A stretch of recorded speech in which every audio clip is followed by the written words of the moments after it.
Okay, let's unpack this.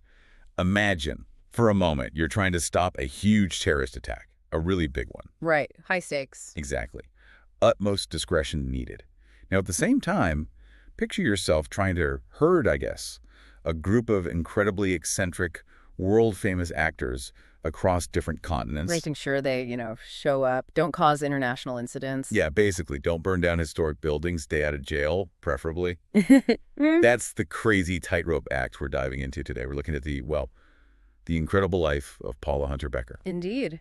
And our source material for this deep dive gives us this really fascinating, almost dizzying look into her double life. Double life is right. On the surface, she's the manager for the famous Shakespeare Today troupe. Seems straightforward enough. But underneath, she's a world-class spy. And her main mission, the big one, is stopping a rumored attack, potentially devastating, planned for the upcoming semi-quincentennial celebrations in the U.S. the 250th anniversary, a huge symbolic target. Exactly. Immense value. And you, our listener, you're getting a front row seat right here to see how Paula somehow navigates these two completely different worlds. Our goal isn't just, telling her story. No, we want to pull out the key stuff. Right. Extract those crucial bits of knowledge, the surprising facts, the insights that make her whole experience so compelling. We're looking at how she gets vital information from really unlikely places, how she keeps her cover while dealing with all the celebrity drama, and how she handles life-or-death situations with this, dry wit. It's amazing. It really is a masterclass in adaptation and juggling identities. So first things first. Let's get to know Paula a bit. Who is she, really, beyond these job titles? Okay. Well, the sources reveal something pretty startling right off the bat. She's been trained in hand-to-hand combat, small weapons, since she was a little girl. Wow. Since she was a kid. Yeah. So this isn't just a career she fell into. It feels more like a calling, something ingrained from a really young age. But there's more to it. There's a deeper, very personal reason driving her in this high-stakes world. And this is what's really fascinating, I think. It gives everything she does this profound weight. It's her personal connection to the mission. It's not just a job for her. Not at all. It's deeply emotional. Her father died when the Twin Towers collapsed. Oh, wow. Okay. And that memory, for her as an 8-year-old, it just sparked this absolute resolve. Her words were, stop them. At 8 years old. Yeah. So that childhood trauma, it wasn't just something that happened. It fundamentally shaped her whole life path. It gave her this intense focus on preventing future attacks, like this rumored one targeting the 250th. So she's not just skilled or following orders. No, she's driven by this deep, personal, almost, vendetta against terrorism itself. It adds this powerful emotional layer to everything she does. And her personality. The journal describes her as amusing, independent, and someone who shifts through plans and ideas like a gymnast. Mental gymnastics, right. Nimble. Totally. But what makes it even more interesting is her background. She graduated from Oxford, English degree, apparently wanted to walk where Tolkien taught. Huh. From Tolkien to espionage. Exactly. Worlds apart. Yet here she is, deep in covert ops, shadow governments, and managing this chaotic acting troupe. How does that mix work? The academic mind and the practical spy. Well, that blend is absolutely key to her being so effective and honestly to her survival. Yeah. The source notes something really telling. She knows the right thing to do, but is practical enough that she may not do it. Okay, so pragmatism over purity. Exactly. It's not really framed as a moral failing, more like essential pragmatism for a spy. Operating in those gray areas, high-stakes situations, she's willing to bend the rules, maybe choose the effective path, not always the purely ethical one, to get the job done. Makes sense for that line of work. And her background emotion. Described as competition. She wants to win, succeed, no matter the obstacles, and crucially, she loves to travel. Which explains the cover job, right? Yeah. Managing a traveling troupe. Perfectly. So you have this potent mix, deep personal drive, sharp Oxford intellect, and this incredibly flexible, practical way of dealing with problems. It makes her uniquely formidable. He can handle almost anything. From terrorists to use condoms on a bus, apparently. Yeah, it's a remarkable dichotomy, isn't it? Okay, let's really unpack this first spy incident we see in the sources. Paula herself calls it the start of a shit day. Doesn't sound promising. Not at all. Picture this. She lands in Italy, her personal gun, a .45, pretty crucial tool for a spy, right? Absolutely. For security, for the operation itself. Lost by the airline. Just gone. Oh, fantastic. So she's handicapped right away. Severely. And her immediate task, break into a mafia office. Unarmed. Unarmed. Into a mafia office. Yeah, talk about starting with a challenge. It pushes her adaptability, her nerve, right to the limit from the get-go. Okay, but why the mafia? That seems unconventional, counterintuitive even for terror intel. Right. Yeah. But Paula's reasoning is super pragmatic. It tells you a lot about how she operates. She doesn't think they'd be directly involved in terrorism. Not their business model. Okay. But she figures they like to be in the know of events that are likely to impact their businesses. Disruption makes sense. A big attack could mess up their operations, bring heat. Exactly. Stability is good for crime, too, apparently. So it's not about them being allies. It's about tapping into their intelligence network, their desire for self-preservation. It's clever. Indirect. Using existing illicit networks for tangential info. Finding those weird overlaps between worlds. And the break-in itself, the source makes it sound almost easy. A simple credit card trick, no alarm. Really? For the mafia, you'd expect more. I know. It sounds like something out of a caper flick, not a tense spy thriller. She even makes a quip about their lack of recycling with all the paper files. Even mid-infiltration, she's got that dry wit. But it makes you wonder, right? Is their security really that lax, or are they just arrogant, complacent? That's a great point. Maybe they feel untouchable in Italy. They expect, I don't know, official raids, not one woman with a credit card. Could be. But despite the seemingly easy entry, her dive into those files, it yields crucial intel, albeit conflicting. Okay, what did she find? The main takeaway. New York City. That's the likely target for the 250th anniversary attack. That's huge. That is huge. Location nailed down. But conflicting how? The who. It was, and I quote, all over the place. Meaning? Reports blaming Iranians, Pakistanis, Vietnamese, even the CIA. And Rudy Giuliani gets a mention. Rudy Giuliani? Seriously. Okay, that is all over the place. Sounds like a mess. A total mess. It really highlights the challenge of raw intelligence, doesn't it? It's like finding a map where half the landmarks are from fantasy novels. So what does this tell us about intelligence gathering, especially from these kinds of sources? Well, it shows you can get vital stuff like the location, even from unlikely places like the mafia, potentially life-saving info. Odd. But the who can be this chaotic, almost absurd jumble, including stuff Paula just dismisses as conspiracy theorists. How do you even start to sort that out? Exactly. It just underscores that constant challenge, sifting raw intel, especially when it's secondhand, unverified, or comes from sources with their own agendas, biases, maybe wanting to spread misinformation. Right. It's a reminder that info, even from a deep dive like this, needs serious verification, cross-referencing, context before you can act on it definitively. The location intel is gold, though. A huge win. Absolutely. But the who part shows just how much noise you have to filter. It's the difference between a lead and a verified fact. Okay, let's shift gears. And it's quite a shift.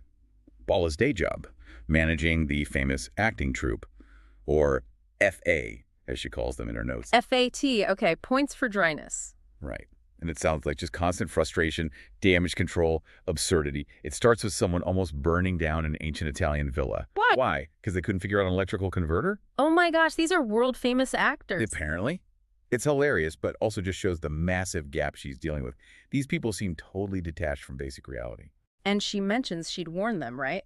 Emailed info, left printed copies. Yep. Emailed each of them the same info. And the first night of the trip, I put printed copies on each of their pillows. Wow. So it highlights this huge gap between her competence and their obliviousness, willful ignorance.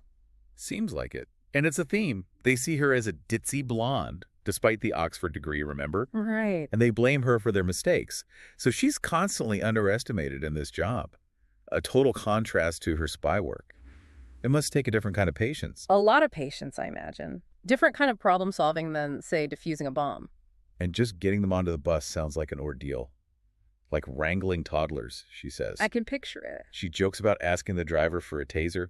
Tells you how close she is to snapping. Yeah, that speaks volumes. And during one of these chaotic departures, she misses two key actors, Nathan McCracken and Penelope Fisher, which is bad news for scheduling flights. Right, logistics nightmare for a touring company. And Penelope is usually the reliable one. That's what the source says. She's normally the responsible one. So her being late with the notoriously difficult Nathan McCracken is weird. A surprising failure. And McCracken himself? Sounds like a piece of work. Oh, yeah. He's set up right away as a major headache for Paula, described as born into privilege, wildly adventurous, a criminal even. Criminal. Yep, someone who indulged his every desire and annoys Paula at every turn. So he's not just difficult, he's got this problematic background, entitled behavior. Sets the stage for, well, a lot of drama. Sounds like it. More challenges for Paula. But the challenges really escalate and get truly bizarre, with Henry and Martha, two actors in their 80s. Octogenarians. Okay, what do they get up to? Well, first, there's the Jester grad. A used condom left on the floor of the bus bathroom. Oh. And guess who has to pick it up? Paula. The Oxford grad. The spy. The sheer indignity. Oh, that crystallizes the absurdity of the day job right there. Exactly. And then the infamous Central Park incident takes it to a whole new level. Public absurdity, legal trouble. Central Park. What happened? Okay, get this. Henry and Martha arrested for public lewdness. In Central Park, the 80-year-olds. Yep. And it gets worse. Potential charges upgraded to a felony because they did it in front of a minor. Oh, no. And the minor uploaded a video to the internet. You're kidding. A viral video of... Okay. Wow. So Paula has to drop everything, bail them out, listen to them yelling about police brutality, calling cops fascists, and then she has to go talk to the district attorney, explain why these felony charges shouldn't stick. Wow. That's crisis management on a whole different scale. It perfectly illustrates the kind of high-stakes, utterly absurd babysitting her day job involves. It's PR disaster control, legal nightmare management, all rolled into one. It's such a stark contrast, isn't it? We're spy missions, preventing national catastrophes, and then this? Octogenarian public indecency. Worlds apart. Yet, it takes similar skills, doesn't it? Quick thinking, problem solving, damage control. Yeah. She's a fixer. Whether it's terrorism or this. Absolutely. It really shows the extreme duality of her life and how skills from one world surprisingly transfer to the other. Okay, let's swing back. Firmly back into the spy game. Action moves to New York City. Okay. Home turf for the troop, right? Exactly. Paula notes NYC is a frequent target, maybe because it's such a symbol. But the upside for her is the troop's home base. So she gets a brief break from actor wrangling. A welcome relief, I bet. Lets her focus entirely on the mission. Her first target in NYC, a mosque in Harlem. Intel says it's been publishing and distributing terrorist recruitment flyers. Ah, okay. This brings it back to her personal motivation, doesn't it? Directly. She explicitly states her despise for organized religion generally, but especially any group that actively wants to harm another group of people. So her father's death, 9/11, it all connects right here. This isn't just a target. It represents the ideology she fights. Yeah, it's visceral for her. So she does her surveillance, watches them hand out flyers, notes they're not being very careful, almost like they feel untouchable. Complacency again. Seems like it. Then night comes, she uses her skills, breaks in, and what she finds inside, it's big. Game-changing, maybe. What is it? More flyers, sure, but also documents. Disturbing ones. The state members should plan to stay in the mosque all day on July 4th, 2026, as they may be needed. July 4th, 2026. Wow, that's specific and chilling. Ties directly to the Summit Quincentennial. Exactly. And she finds links to another mosque in Philadelphia. Philadelphia, too. Okay, so it's just a network, coordinated, bigger than just one location. That's the conclusion, and this discovery. It leads directly to planned raids, FBI and DHS, on both mosques during morning prayers the very next day. Wow, immediate action shows how serious they took her intel. That's a massive step towards preventing the 250th attack, moving from rumor to concrete planning. A huge win, potentially life-saving. Absolutely. Okay, next NYC target, very different. A group called Coceptive, corporations involved in arms sales. Arms dealers. Yeah. Paula notes, cynically, they don't care which side they sell to, pure profit motive. So a different kind of threat. Right. Not ideological terrorists, but maybe the enablers, supplying the tools. That seems to be the angle. Moving into corporate crime, illicit arms deals. And the challenge here isn't physical, it's cybersecurity. Digital infiltration. She tries to use her agency-issued thumb drive, supposed to access almost any system. Top-tier tech, presumably. Right, she plugs it in, and Coceptive server hits it with a massive power overload, destroys the drive instantly. Whoa! Not just a firewall, a power overload. That sounds like active aggressive counterintelligence, like an EMP specifically for intrusion devices. That's the implication. Sophisticated defenses. Suggests Coceptive has serious resources, maybe state-level cybersec, to protect their illegal stuff. They have something big to hide. Definitely. They're expecting agencies like hers to come knocking. But Paula, being Paula, resourceful, Quick thinking. She spots a similar-looking thumb drive just sitting in a desk drawer in the center ring. Convenient. Or maybe too convenient. Maybe. She takes the chance, plugs it in, and it works.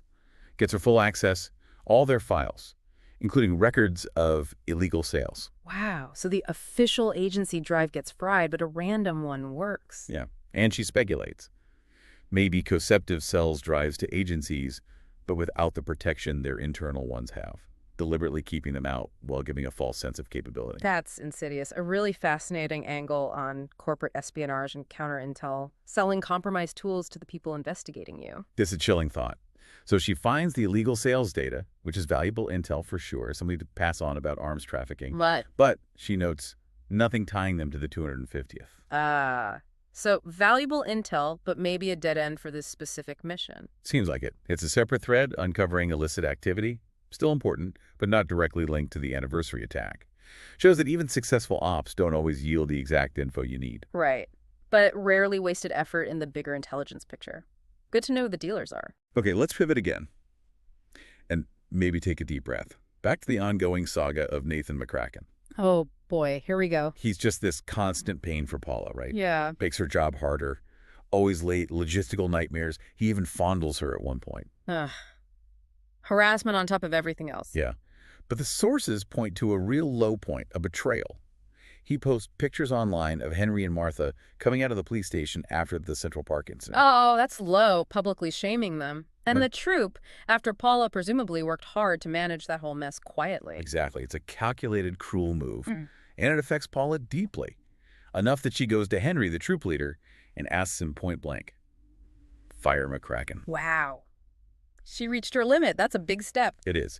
But then McCracken does something completely unexpected, totally out of character based on what we've seen. What? The troupe is considering buying an off-Broadway theater, settling down, stopping the travels. And McCracken gives this passionate speech defending the troupe as a traveling company. He argues that's their essence. If they stay put, they stop being themselves, might even ditch Shakespeare. He defends them after trying to sabotage their image. I know. And his speech works. It sways the vote, saves the company from making a decision that incidentally would have made them useless for Paula's spy cover. So he inadvertently helps her mission by saving the traveling aspect. That's bizarrely complex, a strange loyalty under all that antagonism. Right. But Paula, even though he kind of saved her cover, she's not letting him off the hook for the photos. She confronts him directly in his dressing room. Good for her. Doesn't let it slide. How does he react? He denies it vehemently. Says he never posts to the internet, even suggests the whole internet should be disassembled and sold for scrap. Okay. Plausible denial or just deflection? Hard to say. He blames his PR girl. Says she posts because his manager insists, which, okay, maybe. But it immediately sends Paula down another rabbit hole. Now she has to confront the manager, Mrs. Garnier. Adding another layer of weird celebrity drama to her plate. Exactly. And Miss Garnier. This is where it gets truly wild. Oh, yeah? How so? Turns out Miss Garnier has a history.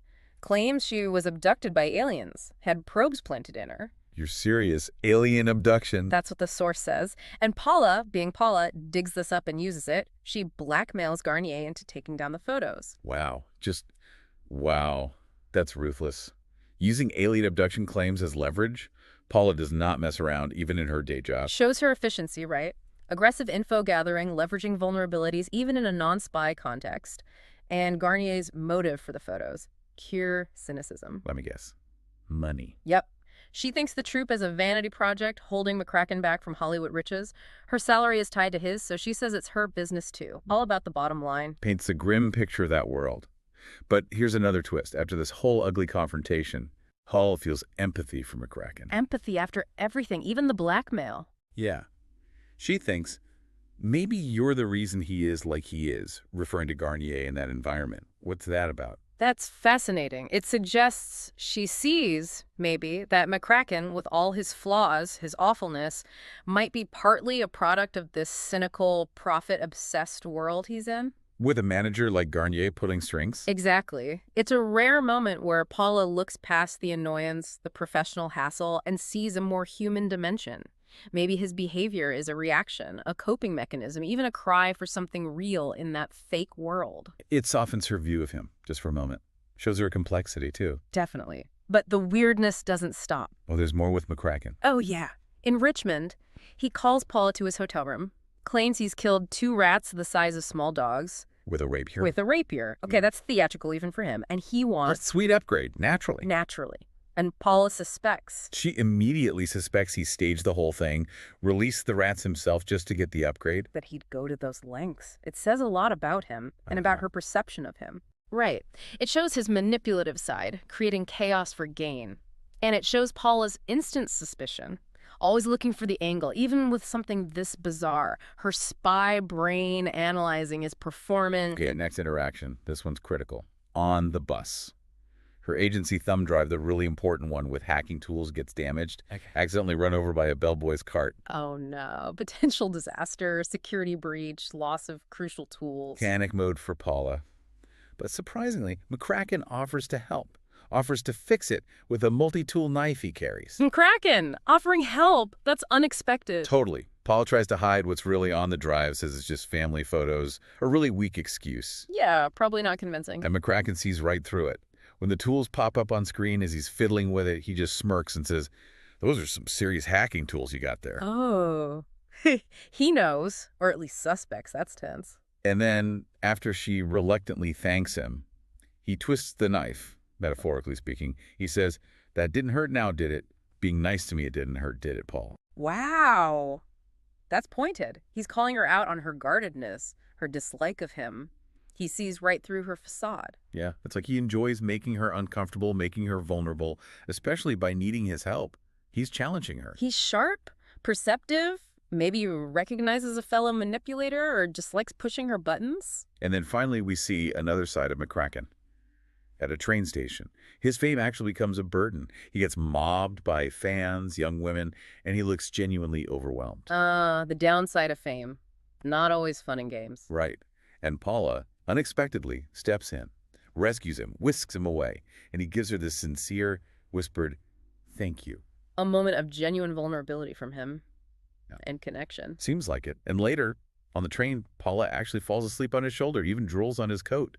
A totally uncharacteristic moment for her. Shared exhaustion, maybe. That's quite an image. A rare crack in her armor. How does he react? When she wakes up and apologizes, he's actually charming. So I wish you'd do more of it. Huh. Disarming.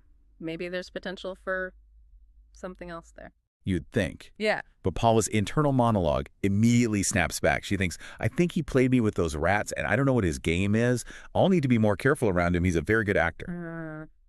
So even after that moment of closeness, the charm, the suspicion is right back. She can't trust him. Nope. Her ingrained caution kicks right back in. It's this constant dance with him.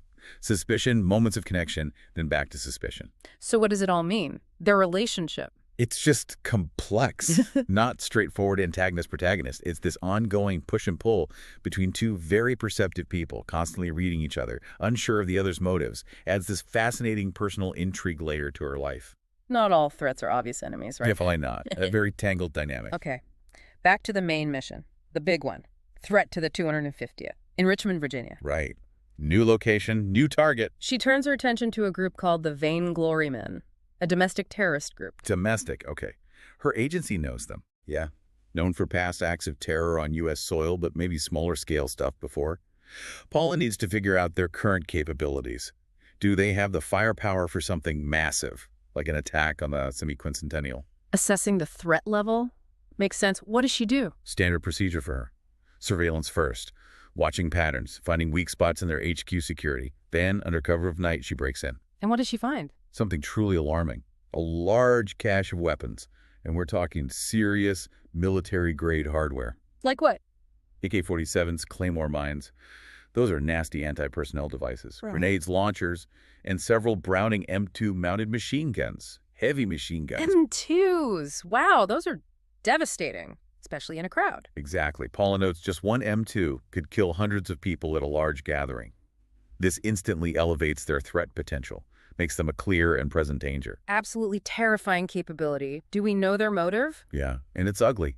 While she's inside, taking photos of the arsenal, documenting everything, she overhears two members talking. What do they say? Vile stuff. Hate-filled.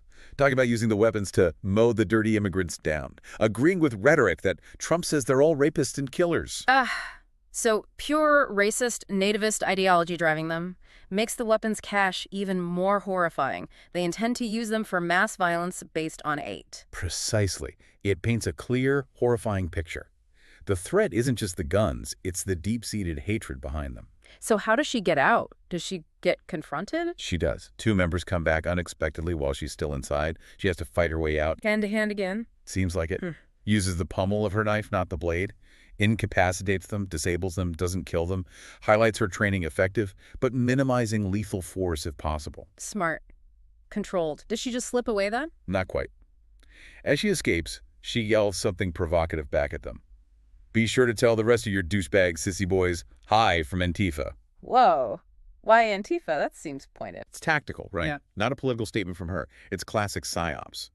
She's throwing their likely enemy's name at them to sow paranoia, internal suspicion, make them look inwards, maybe suspect infiltrators from that group, rather than thinking about a lone operative from her agency. Ah, clever. Turn their own biases against them. Misdirection. Exactly. But despite this close call, the huge weapons cache, the hateful talk, her official report back to the agency, it says there's nothing definitive that they're going to be involved in the 250th, specifically. No direct link found, but with that arsenal. Right. The capability and the intent are undeniable. They are clearly dangerous, but no piece of paper saying, target, July 4th, Philly, NYC. Still, they're now a top priority for surveillance. It's a critical piece of the puzzle, even without that direct link. You can't ignore a group with that firepower and that ideology. They're a major domestic threat, potentially ripe to be drawn into a larger plot, or just act opportunistically. Yeah, provides vital intel to keep tabs on a very dangerous homegrown element. Shows her work covers all angles, foreign and domestic threats. Absolutely. Comprehensive work. Okay, amidst all this, the espionage, the actor wrangling, the near-death experiences, Paula has this one moment that's just completely different, unexpectedly lighthearted. Really? After all that, what is it? Her acting debut and farewell performance. She hacks Paula. Yep, as a fairy in a local community theater show. A fairy? You're kidding. How did that happen? An extra got violently sick like 5 minutes before the show started. Paula, ever adaptable, steps in. Wow. From spy to fairy. That truly highlights her adaptability. What does she think of it? She finds it exhilarating. She notes the instant feedback from the audience, laughter, sighs, shock. Says it's a totally different kind of high than her spy work. More immediate. More public. Yeah, exactly. Uncomplicated validation. Raw human connection through performance. Huh. Interesting perspective for how to game. And it gives her this rare moment of empathy for her troupe. She concludes, no, I could see why people like Henry and Martha prefer acting over retirement.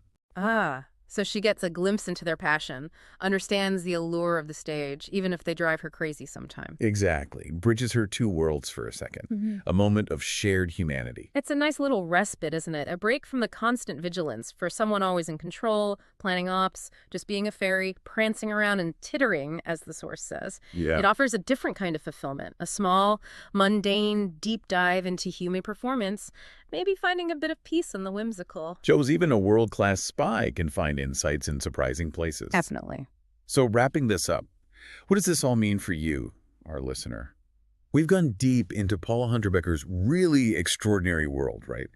This place where intense spy games and the sheer absurdity of managing famous actors just constantly crash into each other. Yeah, her life isn't just a list of events. It's this masterclass in navigating extreme contrasts, getting vital info from the weirdest places, adapting to every curveball, terrorist plots, public lewdness charges, you name it. We've seen her handle these incredibly dangerous missions. Mafia offices, corporate cyber defenses, domestic terror groups with huge arsenals, all while managing the daily chaos of these eccentric actors. Especially Nathan McCracken, who's just this enigma, right? Defies easy labels. Absolutely. And her ability to pull together information from criminal files, dangerous encounters, even just observing human behavior. It's remarkable, synthesizing it all. She really is a master of information, isn't she? Sifting it, finding the nuggets, connecting dots, even when sources contradict each other or data's missing or the human element just throws everything off track, like, 80-year-olds getting arrested. Yeah, her life is this powerful proof that being truly well-informed isn't just about facts, it's about understanding the messy, unpredictable human side of things, seeing how the profound and the absurd are weirdly linked. So we leave you with this thought to chew on. When your day swings from stopping national terror attacks and assessing heavy machine guns to picking up used condoms on a tour bus, and your enemies range from arms dealers to manipulative movie stars. What does threat or challenge even mean anymore? How do you square those grand narratives, good versus evil national security, with the often bizarre, sometimes funny, deeply human realities that actually shape events? And maybe, what unexpected skills, like handling a movie star's tantrum, turn out to be surprisingly useful in high-stakes situations you'd never predict? Something to mull over as you go about your own deep dives into the world. Until next time.